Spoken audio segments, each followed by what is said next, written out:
everybody. For those of you who don't know me very well yet, I've always had a bit of a struggle with anger and worry.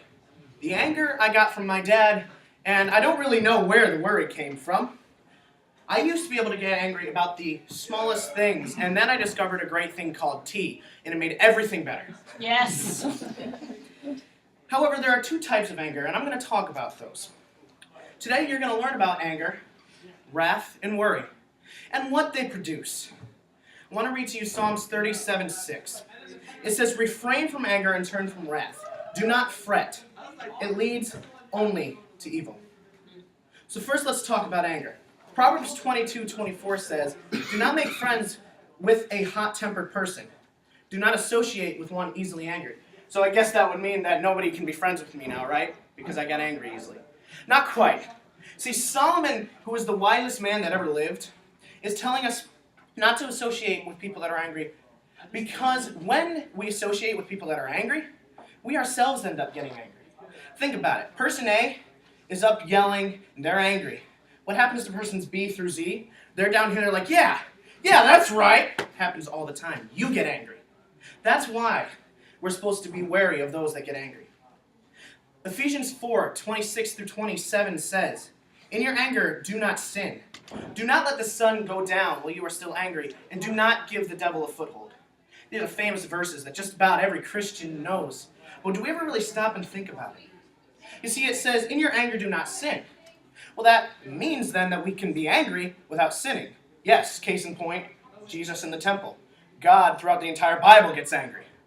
But they didn't sin in their anger. And see, that's the key. We can't sin.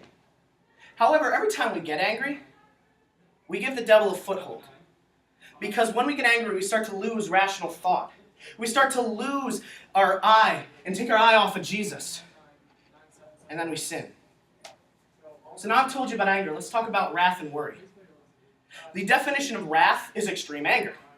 The definition of anger is a strong feeling of displeasure and belligerence aroused by a wrong.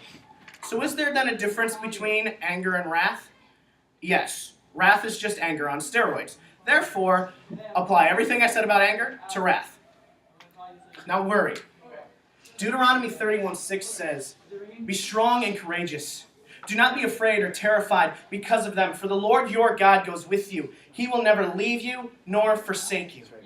This is one of the biggest promises in the Bible. God says it multiple times because it's a solid truth we can stand on. Be strong and courageous. Do not be terrified, i.e., don't worry about it. God's on your side. God's with you, so don't worry about it. Romans 8:31 says, "What then shall we say to this? If God is for us, who can be against us?" Why worry about it? God's on our side. So now we've talked about anger and wrath and worry. But what are the consequences of it? The end of Ephesians 4:27 says, "Do not give the devil a foothold." The consequence of anger a lot of the times is sin. Because as I said before, the devil gets a hold on us. And just a little tiny spot where he can put his finger is enough for him to tempt us.